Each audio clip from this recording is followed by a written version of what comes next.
No, replied Fix coldly. I think him a rascal. Don't budge and let me speak. As long as Mr. Fogg was on English ground, it was for my interest to detain him there until my warrant of arrest arrived. I did everything I could to keep him back. I sent the Bombay priests after him, I got you intoxicated at Hong Kong, I separated you from him, and I made him miss the Yokohama steamer. Passepartout listened with closed fists. Now, resumed Fix, Mr. Fogg seems to be going back to England. Well, I will follow him there. But hereafter I will do as much to keep obstacles out of his way as I have done up to this time to put them in his path. I've changed my game, you see, and simply because it was for my interest to change it. Your interest is the same as mine, for it is only in England that you will ascertain whether you are in the service of a criminal or an honest man. Passepartout listened very attentively to Fix, and was convinced that he spoke with entire good faith. Are we friends? Asked the detective. Friends, no, replied Passepartout, but allies perhaps. At the least sign of treason, however, I'll twist your neck for you. Agreed, said the detective quietly. 11 days later, on the 3rd of December, the General Grant entered the Bay of the Golden Gate and reached San Francisco. Mr. Fogg had neither gained nor lost a single day. Chapter 25, in which a slight glimpse is had of San Francisco. It was 7 in the morning when Mr. Fogg, Aouda and Passepartout set foot upon the American continent, if this name can be given to the floating quay upon which they disembarked. These quays, rising and falling with the tide, thus facilitate the loading and unloading of vessels. Alongside them were clippers of all sizes, steamers of all nationalities, and the steamboats, with several decks rising one above the other, which ply on the Sacramento and its tributaries. There were also heaped up the products of a commerce which extends to Mexico, Chile, Peru, Brazil, Europe, Asia, and all the Pacific Islands. Passepartout, in his joy on reaching at last the American continent, thought he would manifest it by executing a perilous vault in fine style, but tumbling upon some worm-eaten planks he fell through them. Put out of countenance by the manner in which he thus set foot upon the new world, he uttered a loud cry, which so frightened the innumerable cormorants and pelicans that are always perched upon these movable quays, that they flew noisily away. Mr. Fogg, on reaching shore, proceeded to find out at what hour the first train left for New York, and learned that this was at 6 o'clock p.m. He had therefore an entire day to spend in the Californian capital. Taking a carriage at a charge of $3, he and Aouda entered it, while Passepartout mounted the box beside the driver, and they set out for the International Hotel. From his exalted position, Passepartout observed with much curiosity the wide streets, the low, evenly ranged houses, the Anglo-Saxon Gothic churches, the great docks, the palatial wooden and brick warehouses, the numerous conveyances, omnibuses, horse-cars, and upon the sidewalks, not only Americans and Europeans, but Chinese and Indians. Passepartout was surprised at all he saw. San Francisco was no longer the legendary city of 1849, a city of banditti, assassins, and incendiaries who had flocked hither in crowds in pursuit of plunder, a paradise of outlaws where they gambled with gold dust, a revolver in one hand and a bowie knife in the other. It was now a great commercial emporium. The lofty tower of its city hall overlooked the whole panorama of the streets and avenues, which cut each other at right angles, and in the midst of which appeared pleasant, verdant squares, while beyond appeared the Chinese quarter, seemingly imported from the Celestial Empire in a toy box. Sombreros and red shirts and plumed Indians were rarely to be seen, but there were silk hats and black coats everywhere worn by a multitude of nervously active, gentlemanly-looking men. Some of the streets, especially Montgomery Street, which is to San Francisco what Regent Street is to London, the Boulevard des Italiens to Paris, and Broadway to New York, were lined with splendid and spacious stores, which exposed in their windows the products of the entire world. When Passepartout reached the International Hotel, it did not seem to him as if he had left England at all. The ground floor of the hotel was occupied by a large bar, a sort of restaurant freely open to all passers-by, who might partake of dried beef, oyster soup, biscuits and cheese without taking out their purses. Payment was made only for the ale, porter or sherry which was drunk. This seemed very American to Passepartout. The hotel refreshment rooms were comfortable, and Mr. Fogg and Aouda, installing themselves at a table, were abundantly served on diminutive plates by negroes of darkest hue. After breakfast, Mr. Fogg, accompanied by Aouda, started for the English consulate to have his passport visaed. As he was going out, He met Passepartout, who asked him if it would not be well, before taking the train, to purchase some dozens of Enfield rifles and Colt's revolvers. He had been listening to stories of attacks upon the trains by the Sioux and Pawnees. Mr. Fogg thought it a useless precaution, but told him to do as he thought best, and went on to the consulate. He had not proceeded 200 steps, however, when, by the greatest chance in the world, he met Fix. The detective seemed wholly taken by surprise. What, had Mr. Fogg and himself crossed the Pacific together, and not met on the steamer? At least Fix felt honoured to behold once more the gentleman to whom he owed so much, and as his business recalled him to Europe, he should be delighted to continue the journey in such pleasant company. Mr. Fogg replied that the honour would be his, and the detective, who was determined not to lose sight of him, begged permission to accompany them in their walk about San Francisco, a request which Mr. Fogg readily granted. They soon found themselves in Montgomery Street, where a great crowd was collected. The sidewalks, street, horse-car rails, the shop doors, the windows of the houses, and even the roofs were full of people. Men were going about carrying large posters, and flags and streamers were floating in the wind, while loud cries were heard on every hand. "Hurrah for Camerfield! Hurrah for Mandiboy!" It was a political meeting, at least so Fix conjectured, who said to Mr. Fogg, "Perhaps we had better not mingle with the crowd. There may be danger in it." "Yes," returned Mr. Fogg, "and blows, even if they are political, are still blows." Fix smiled at this remark, and in order to be able to see without being jostled about, the party took up a position on the top of a flight of steps situated at the upper end of Montgomery Street. Opposite them, on the other side of the street, between a coal wharf and a petroleum warehouse, a large platform had been erected in the open air, towards which the current of the crowd seemed to be directed. For what purpose was this meeting? What was the occasion of this excited assemblage? Phileas Fogg could not imagine. Was it to nominate some high official, a governor or member of Congress? It was not improbable, so agitated was the multitude before them. Just at this moment there was an unusual stir in the human mass. All the hands were raised in the air.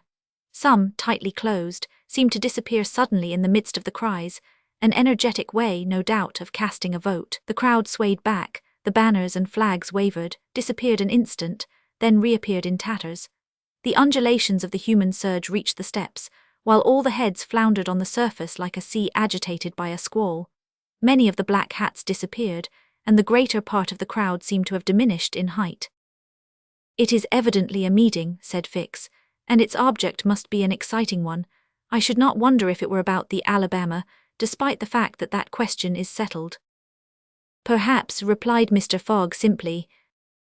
"At least there are two champions in presence of each other, the Honourable Mr. Camerfield and the Honourable Mr. Mandiboy." Aouda, leaning upon Mr. Fogg's arm, observed the tumultuous scene with surprise, while Fix asked a man near him what the cause of it all was. Before the man could reply, a fresh agitation arose. Hurrahs and excited shouts were heard. The staffs of the banners began to be used as offensive weapons, and fists flew about in every direction. Thumps were exchanged from the tops of the carriages and omnibuses which had been blocked up in the crowd.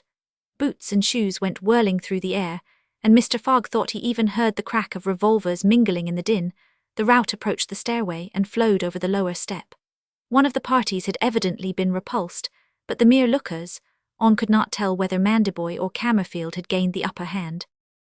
"It would be prudent for us to retire," said Fix, who was anxious that Mr. Fogg should not receive any injury, at least until they got back to London. "If there is any question about England in all this and we were recognised, I fear it would go hard with us." "An English subject," began Mr. Fogg. He did not finish his sentence, for a terrific hubbub now arose on the terrace behind the flight of steps where they stood, and there were frantic shouts of "Hurrah for Mandiboy! Hip, hip, hurrah!" It was a band of voters coming to the rescue of their allies, and taking the Camerfield forces in flank. Mr. Fogg, Aouda and Fix found themselves between two fires. It was too late to escape. The torrent of men, armed with loaded canes and sticks, was irresistible. Phileas Fogg and Fix were roughly hustled in their attempts to protect their fair companion. The former, as cool as ever, tried to defend himself with the weapons which nature has placed at the end of every Englishman's arm, but in vain. A big brawny fellow with a red beard, flushed face and broad shoulders, who seemed to be the chief of the band, raised his clenched fist to strike Mr. Fogg, whom he would have given a crushing blow, had not Fix rushed in and received it in his stead. An enormous bruise immediately made its appearance under the detective's silk hat, which was completely smashed in. "Yankee," exclaimed Mr. Fogg, darting a contemptuous look at the ruffian. "Englishman," returned the other, "we will meet again." "When you please." "What is your name?" "Phileas Fogg, and yours?" "Colonel Stamp Proctor." The human tide now swept by, after overturning Fix, who speedily got upon his feet again, though with tattered clothes. Happily he was not seriously hurt. His travelling overcoat was divided into two unequal parts, and his trousers resembled those of certain Indians, which fit less compactly than they are easy to put on. Aouda had escaped unharmed, and Fix alone bore marks of the fray in his black and blue bruise. "Thanks," said Mr. Fogg to the detective, as soon as they were out of the crowd. "No thanks are necessary," replied Fix, "but let us go." "Where's?" "To a tailor's." Such a visit was indeed opportune. The clothing of both Mr. Fogg and Fix was in rags, as if they had themselves been actively engaged in the contest between Camerfield and Mandiboy. An hour after, they were once more suitably attired, and with Aouda returned to the International Hotel. Passepartout was waiting for his master, armed with half a dozen 6-barreled revolvers. When he perceived Fix, he knit his brows, but Aouda having in a few words told him of their adventure, his countenance resumed its placid expression. Fix evidently was no longer an enemy but an ally. He was faithfully keeping his word. Dinner over, the coach which was to convey the passengers and their luggage to the station drew up to the door. As he was getting in, Mr. Fogg said to Fix, "You have not seen this Colonel Proctor again?" "No. I will come back to America to find him," said Phileas Fogg calmly. "It would not be right for an Englishman to permit himself to be treated in that way without retaliating." The detective smiled but did not reply. It was clear that Mr. Fogg was one of those Englishmen who, while they do not tolerate duelling at home, fight abroad when their honour is attacked. At 6:15 the travellers reached the station and found the train ready to depart. As he was about to enter it, Mr. Fogg called a porter and said to him, "My friend, was there not some trouble today in San Francisco?" "It was a political meeting, sir," replied the porter. "But I thought there was a great deal of disturbance in the streets." "It was only a meeting assembled for an election." "The election of a general-in-chief, no doubt?" asked Mr. Fogg. "No, sir, of a justice of the peace." Phileas Fogg got into the train, which started off at full speed. Chapter 26, in which Phileas Fogg and party travel by the Pacific Railroad. From ocean to ocean, so say the Americans, and these 4 words compose the general designation of the Great Trunk Line, which crosses the entire width of the United States. The Pacific Railroad is, however, really divided into 2 distinct lines: the Central Pacific between San Francisco and Ogden, and the Union Pacific between Ogden and Omaha. 5 main lines connect Omaha with New York. New York and San Francisco are thus united by an uninterrupted metal ribbon, which measures no less than 3,786 miles. Between Omaha and the Pacific, the railway crosses a territory which is still infested by Indians and wild beasts, and a large tract which the Mormons, after they were driven from Illinois in 1845, began to colonize. The journey from New York to San Francisco consumed, formerly, under the most favorable conditions, at least 6 months. It is now accomplished in 7 days. It was in 1862 that, in spite of the Southern members of Congress, who wished a more southerly route, it was decided to lay the road between the 41st and 42nd parallels. President Lincoln himself fixed the end of the line at Omaha, in Nebraska. The work was at once commenced, and pursued with true American energy, nor did the rapidity with which it went on injuriously affect its good execution. The road grew on the prairies 1.5 miles a day. A locomotive, running on the rails laid down the evening before, brought the rails to be laid on the morrow, and advanced upon them as fast as they were put in position. The Pacific Railroad is joined by several branches in Iowa, Kansas, Colorado, and Oregon. On leaving Omaha, it passes along the left bank of the Platte River as far as the junction of its northern branch, follows its southern branch, crosses the Laramie Territory and the Wasatch Mountains, turns the Great Salt Lake, and reaches Salt Lake City, the Mormon capital, plunges into the Tooele Valley, across the American desert, Cedar and Humboldt Mountains, the Sierra Nevada, and descends via Sacramento to the Pacific, its grade, even on the Rocky Mountains, never exceeding 112 feet to the mile. Such was the road to be traversed in 7 days, which would enable Phileas Fogg, at least so he hoped, to take the Atlantic steamer at New York on the 11th for Liverpool. The car which he occupied was a sort of long omnibus on 8 wheels, and with no compartments in the interior. It was supplied with 2 rows of seats, perpendicular to the direction of the train on either side of an aisle which conducted to the front and rear platforms. These platforms were found throughout the train, and the passengers were able to pass from one end of the train to the other. It was supplied with saloon cars, balcony cars, restaurants and smoking cars. Theatre cars alone were wanting, and they will have these some day. Book and news dealers, sellers of edibles, drinkables and cigars, who seemed to have plenty of customers, were continually circulating in the aisles. The train left Oakland Station at 6 o'clock. It was already night, cold and cheerless, the heavens being overcast with clouds which seemed to threaten snow. The train did not proceed rapidly. Counting the stoppages, it did not run more than 20 miles an hour, which was a sufficient speed, however, to enable it to reach Omaha within its designated time. There was but little conversation in the car, and soon many of the passengers were overcome with sleep. Passepartout found himself beside the detective, but he did not talk to him. After recent events, their relations with each other had grown somewhat cold. There could no longer be mutual sympathy or intimacy between them. Fix's manner had not changed, but Passepartout was very reserved and ready to strangle his former friend on the slightest provocation. Snow began to fall an hour after they started, a fine snow, however, which happily could not obstruct the train. Nothing could be seen from the windows but a vast white sheet, against which the smoke of the locomotive had a greyish aspect.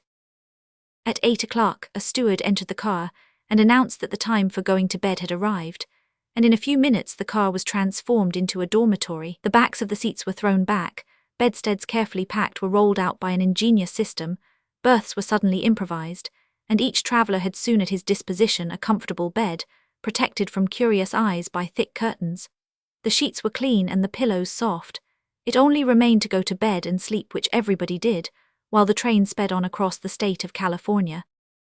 The country between San Francisco and Sacramento is not very hilly. The Central Pacific, taking Sacramento for its starting point, extends eastward to meet the road from Omaha. The line from San Francisco to Sacramento runs in a northeasterly direction along the American River, which empties into San Pablo Bay. The 120 miles between these cities were accomplished in 6 hours, and towards midnight, while fast asleep, the travelers passed through Sacramento, so that they saw nothing of that important place, the seat of the state government with its fine quays, its broad streets, its noble hotels, squares and churches. The train, on leaving Sacramento, and passing the junction, Rocklin, Auburn and Colfax, entered the range of the Sierra Nevada. Cisco was reached at 7 in the morning, and an hour later the dormitory was transformed into an ordinary car, and the travellers could observe the picturesque beauties of the mountain region through which they were steaming. The railway track wound in and out among the passes, now approaching the mountainsides, now suspended over precipices, avoiding abrupt angles by bold curves, plunging into narrow defiles, which seemed to have no outlet. The locomotive, its great funnel emitting a weird light, with its sharp bell, and its cowcatcher extended like a spur, mingled its shrieks and bellowings with the noise of torrents and cascades, and twined its smoke among the branches of the gigantic pines. There were few or no bridges or tunnels on the route. The railway turned around the sides of the mountains, and did not attempt to violate nature by taking the shortest cut from one point to another. The train entered the state of Nevada through the Carson Valley about 9 o'clock, going always northeasterly, and at midday reached Reno, where there was a delay of 20 minutes for breakfast. From this point the road, running along Humboldt River, passed northward for several miles by its banks. Then it turned eastward, and kept by the river until it reached the Humboldt Range, nearly at the extreme eastern limit of Nevada. Having breakfasted, Mr. Fogg and his companions resumed their places in the car, and observed the varied landscape which unfolded itself as they passed along the vast prairies, the mountains lining the horizon, and the creeks, with their frothy, foaming streams. Sometimes a great herd of buffaloes, massing together in the distance, seemed like a movable dam. These innumerable multitudes of ruminating beasts often form an insurmountable obstacle to the passage of the trains. Thousands of them have been seen passing over the track for hours together, in compact ranks. The locomotive is then forced to stop and wait till the road is once more clear. This happened indeed to the train in which Mr. Fogg was travelling. About 12 o'clock, a troop of 10 or 12,000 head of buffalo encumbered the track. The locomotive, slackening its speed, tried to clear the way with its cowcatcher, but the mass of animals was too great. The buffaloes marched along with a tranquil gait, uttering now and then deafening bellowings. There was no use of interrupting them, for, having taken a particular direction, nothing can moderate and change their course. It is a torrent of living flesh which no dam could contain. The travellers gazed on this curious spectacle from the platforms, but Phileas Fogg, who had the most reason of all to be in a hurry, remained in his seat, and waited philosophically until it should please the buffaloes to get out of the way. Passepartout was furious at the delay they occasioned, and longed to discharge his arsenal of revolvers upon them. "What a country!" cried he. "Mere cattle stop the trains and go by in a procession, just as if they were not impeding travel. Parbleu, I should like to know if Mr. Fogg foresaw this mishap in his programme, and here's an engineer who doesn't dare to run the locomotive into this herd of beasts." The engineer did not try to overcome the obstacle, and he was wise. He would have crushed the first buffaloes, no doubt, with the cowcatcher, but the locomotive, however powerful, would soon have been checked. The train would inevitably have been thrown off the track, and would then have been helpless. The best course was to wait patiently, and regain the lost time by greater speed when the obstacle was removed. The procession of buffaloes lasted 3 full hours, and it was night before the track was clear. The last ranks of the herd were now passing over the rails, while the first had already disappeared below the southern horizon. It was 8 o'clock when the train passed through the defiles of the Humboldt Range, and 9:30 when it penetrated Utah, the region of the Great Salt Lake, the singular colony of the Mormons. Chapter 27, in which Passepartout undergoes, at a speed of 20 miles an hour, a course of Mormon history. During the night of the 5th of December, the train ran southeasterly for about 50 miles, then rose an equal distance in a northeasterly direction, towards the Great Salt Lake. Passepartout, about 9 o'clock, went out upon the platform to take the air. The weather was cold, the heavens grey, but it was not snowing. The sun's disk, enlarged by the mist, seemed an enormous ring of gold, and Passepartout was amusing himself by calculating its value in pounds sterling, when he was diverted from this interesting study by a strange-looking personage who made his appearance on the platform. This personage, who had taken the train at Elko, was tall and dark, with black moustache, black stockings, a black silk hat, a black waistcoat, black trousers, a white cravat and dogskin gloves.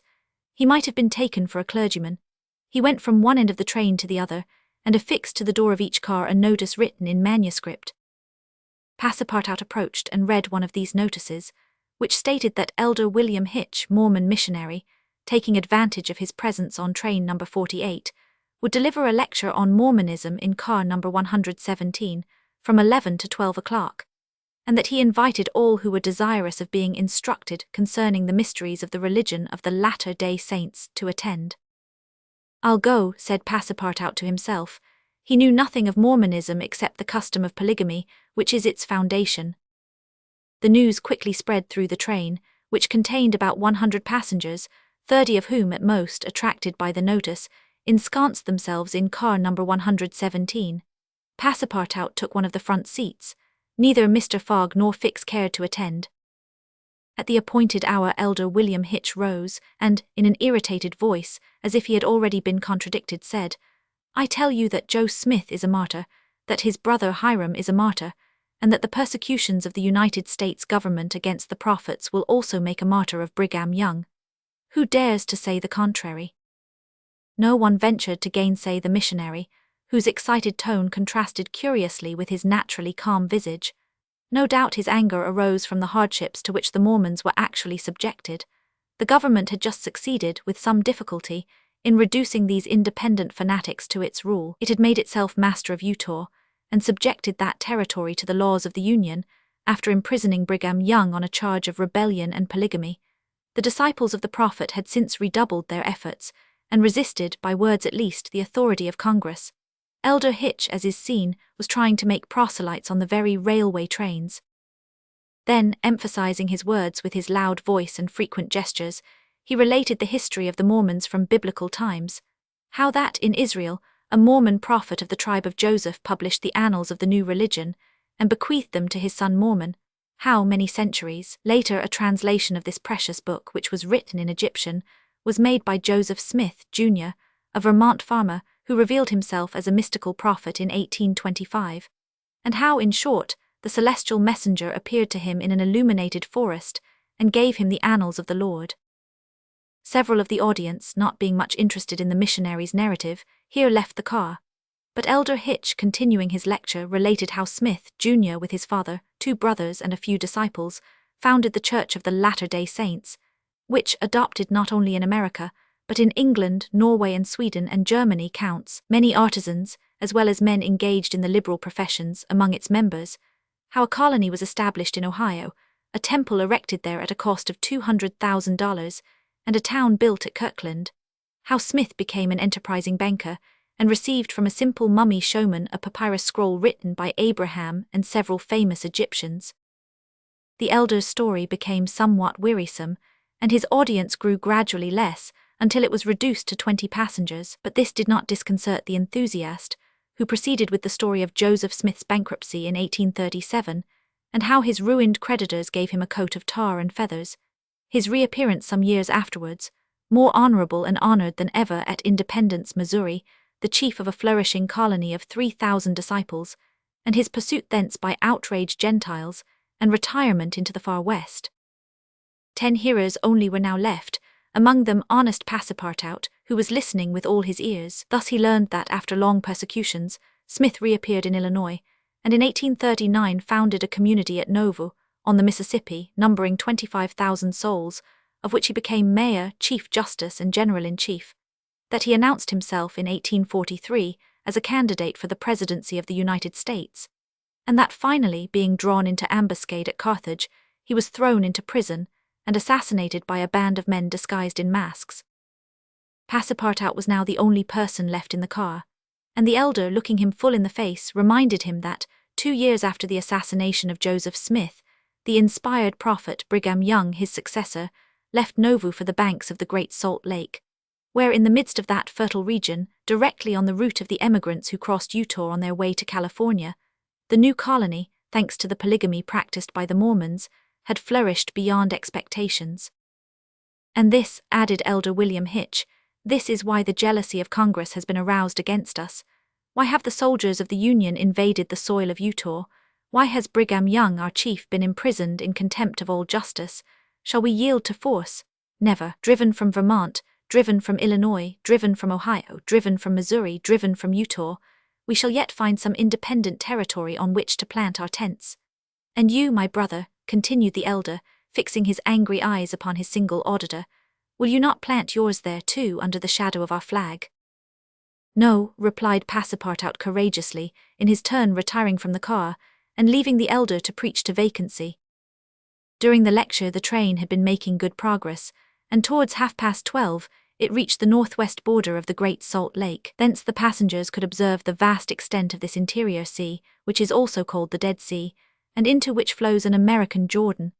It is a picturesque expanse, framed in lofty crags in large strata, encrusted with white salt, a superb sheet of water, which was formerly of larger extent than now, its shores having encroached with the lapse of time, and thus at once reduced its breadth and increased its depth.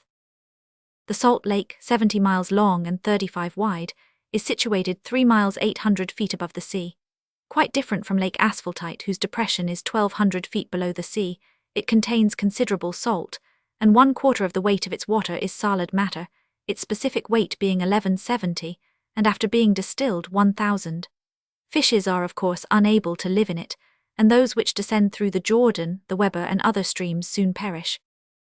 The country around the lake was well cultivated, for the Mormons are mostly farmers, while ranches and pens for domesticated animals, fields of wheat, corn and other cereals, luxuriant prairies, hedges of wild rose, clumps of acacias and milkwort, would have been seen 6 months later. Now the ground was covered with a thin powdering of snow. The train reached Ogden at 2 o'clock, where it rested for 6 hours. Mr. Fogg and his party had time to pay a visit to Salt Lake City, connected with Ogden by a branch road, and they spent 2 hours in this strikingly American town, built on the pattern of other cities of the Union like a checkerboard, with the somber sadness of right angles. As Victor Hugo expresses it, the founder of the City of the Saints could not escape from the taste for symmetry which distinguishes the Anglo-Saxons.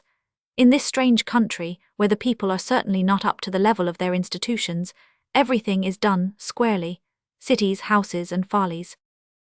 The travellers then were promenading at 3 o'clock, about the streets of the town, built between the banks of the Jordan and the spurs of the Wasatch Range. They saw few or no churches, but the prophet's mansion, the courthouse, and the arsenal blue-brick houses with verandas and porches, surrounded by gardens bordered with acacias, palms, and locusts. A clay and pebble wall built in 1853 surrounded the town, and in the principal street were the market and several hotels adorned with pavilions. The place did not seem thickly populated. The streets were almost deserted, except in the vicinity of the temple, which they only reached after having traversed several quarters surrounded by palisades.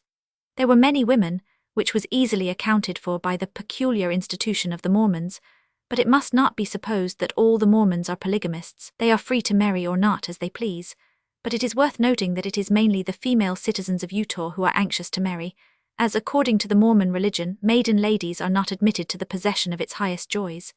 These poor creatures seem to be neither well off nor happy. Some, the more well-to-do no doubt, wore short, open black silk dresses under a hood or modest shawl. Others were habited in Indian fashion. Passepartout could not behold without a certain fright these women, charged in groups, with conferring happiness on a single Mormon.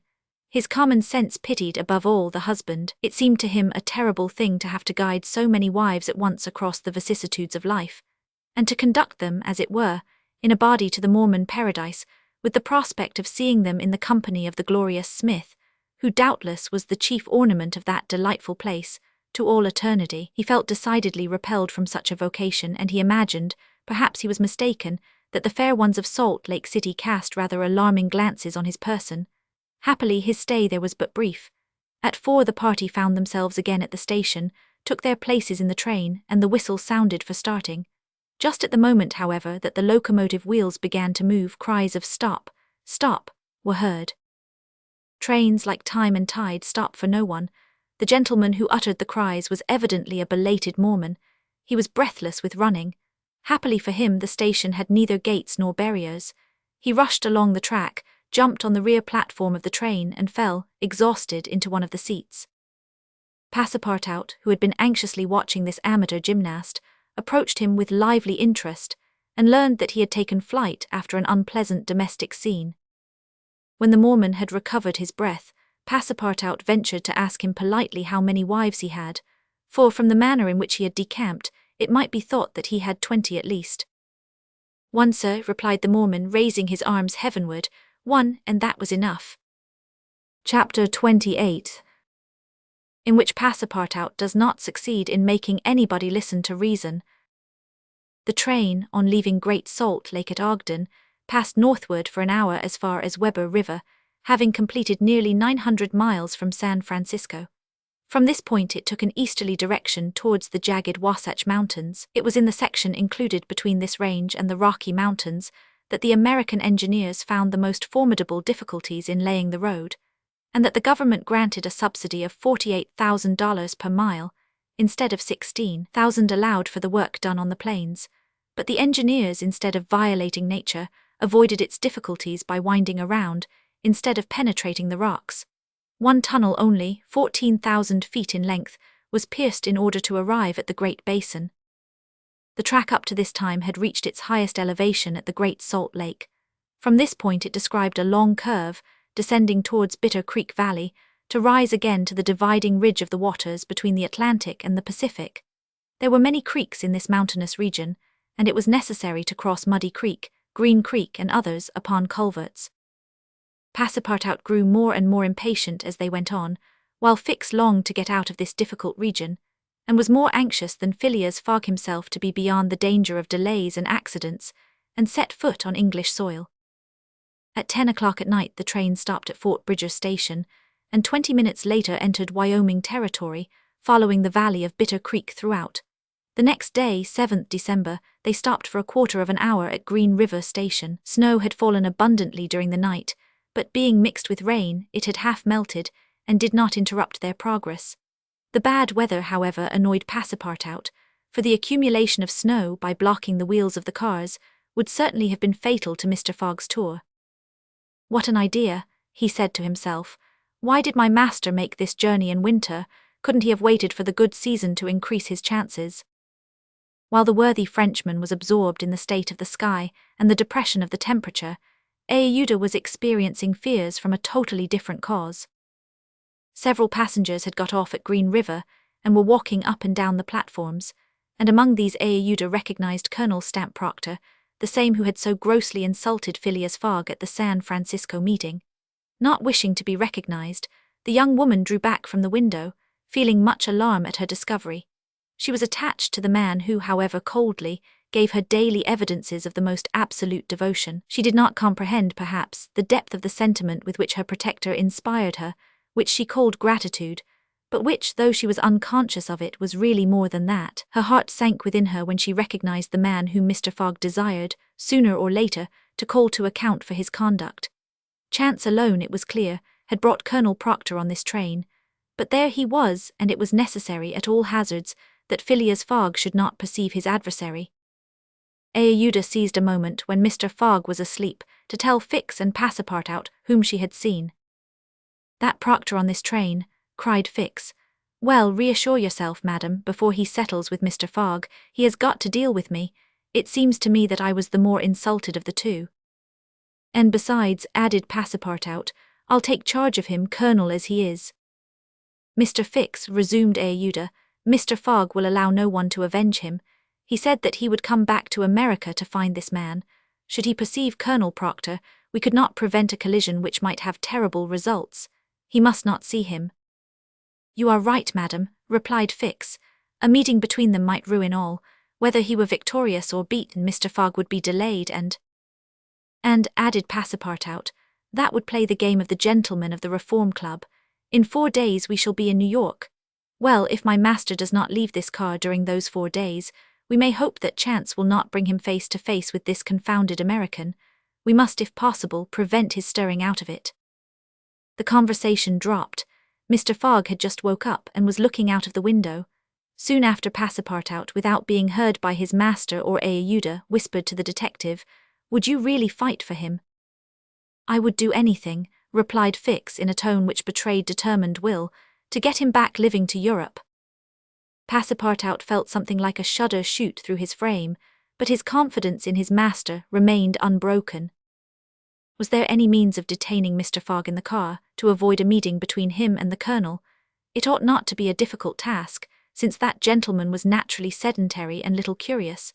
The detective, at least, seemed to have found a way, for after a few moments he said to Mr. Fogg, "These are long and slow hours, sir, that we are passing on the railway." "Yes," replied Mr. Fogg, "but they pass." "You were in the habit of playing whist," resumed Fix, "on the steamers." "Yes, but it would be difficult to do so here. I have neither cards nor partners."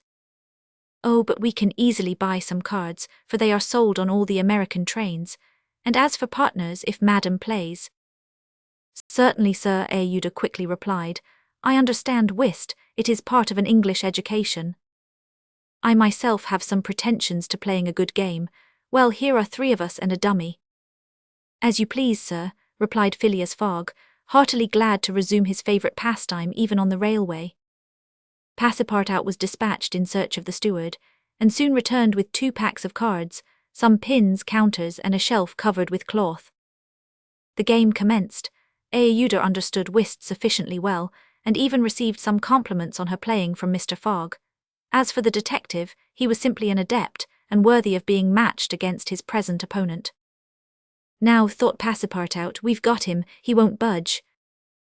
At 11 in the morning the train had reached the dividing ridge of the waters at Bridger Pass, 7,524 feet above the level of the sea, one of the highest points attained by the track in crossing the Rocky Mountains.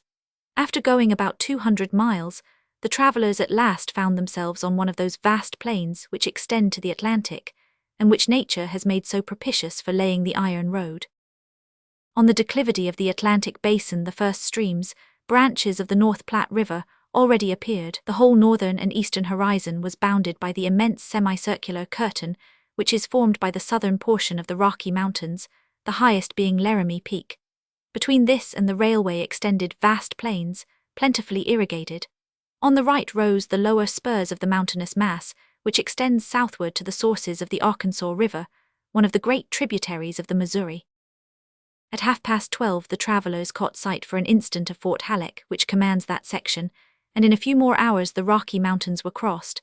There was reason to hope then that no accident would mark the journey through this difficult country. The snow had ceased falling, and the air became crisp and cold.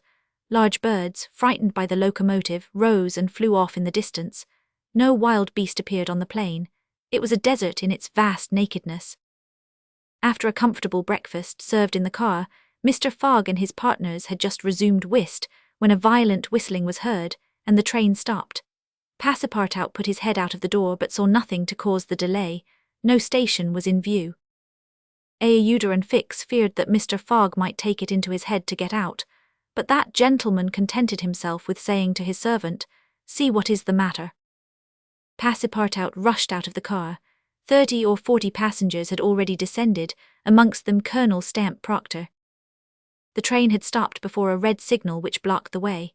The engineer and conductor were talking excitedly with a signalman, whom the station master at Medicine Bow, the next stopping place, had sent on before. The passengers drew around and took part in the discussion, in which Colonel Proctor, with his insolent manner, was conspicuous.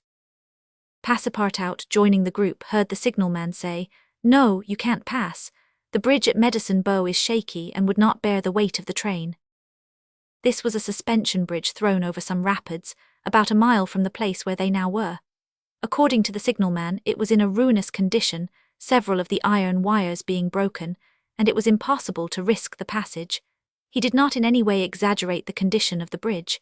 It may be taken for granted that, rash as the Americans usually are, when they are prudent there is good reason for it. Passepartout, not daring to apprise his master of what he heard, listened with set teeth, immovable as a statue. "Hum," cried Colonel Proctor, "but we are not going to stay here, I imagine, and take root in the snow." "Colonel," replied the conductor, "we have telegraphed to Omaha for a train, but it is not likely that it will reach Medicine Bow in less than 6 hours. 6 hours, cried Passepartout. Certainly, returned the conductor. Besides, it will take us as long as that to reach Medicine Bow on foot. But it is only a mile from here, said one of the passengers. Yes, but it's on the other side of the river. And can't we cross that in a boat? Asked the colonel. That's impossible. The creek is swelled by the rains. It is a rapid, and we shall have to make a circuit of 10 miles to the north to find a ford. The colonel launched a volley of oaths, denouncing the railway company and the conductor, and Passepartout, who was furious, was not disinclined to make common cause with him.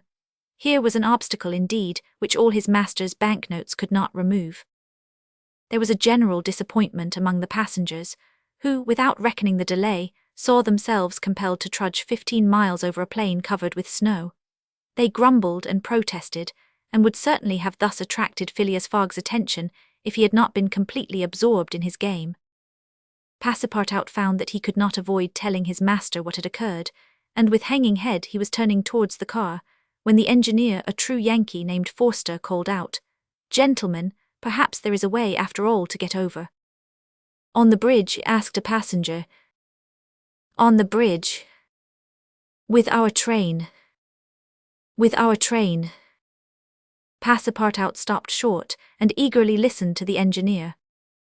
"But the bridge is unsafe," urged the conductor. "No matter," replied Forster. "I think that by putting on the very highest speed we might have a chance of getting over." "The devil," muttered Passepartout. But a number of the passengers were at once attracted by the engineer's proposal, and Colonel Proctor was especially delighted, and found the plan a very feasible one. He told stories about engineers leaping their trains over rivers without bridges, by putting on full steam, and many of those present avowed themselves of the engineer's mind. "We have 50 chances out of 100 of getting over," said one. "80's 90. Passepartout was astounded, and though ready to attempt anything to get over Medicine Creek, thought the experiment proposed a little too American. Besides, thought he, there's a still more simple way, and it does not even occur to any of these people. Sir, said he aloud to one of the passengers, the engineer's plan seems to me a little dangerous, but 80 chances, replied the passenger, turning his back on him. I know it, said Passepartout, turning to another passenger, but a simple idea. Ideas are no use, returned the American, shrugging his shoulders, as the engineer assures us that we can pass. Doubtless, urged Passepartout, we can pass, but perhaps it would be more prudent. What prudent? Cried Colonel Proctor, whom this word seemed to excite prodigiously. At full speed, don't you see, at full speed? I know, I see, repeated Passepartout, but it would be, if not more prudent, since that word displeases you, at least more natural. What's the matter with this fellow? Cried several. The poor fellow did not know to whom to address himself. Are you afraid? Asked Colonel Proctor. I afraid, very well. I will show these people that a Frenchman can be as American as they. All aboard, cried the conductor. Yes, all aboard, repeated Passepartout, and immediately. But they can't prevent me from thinking that it would be more natural for us to cross the bridge on foot, and let the train come after. But no one heard this sage reflection, nor would anyone have acknowledged its justice. The passengers resumed their places in the cars. Passepartout took his seat without telling what had passed. The whist players were quite absorbed in their game.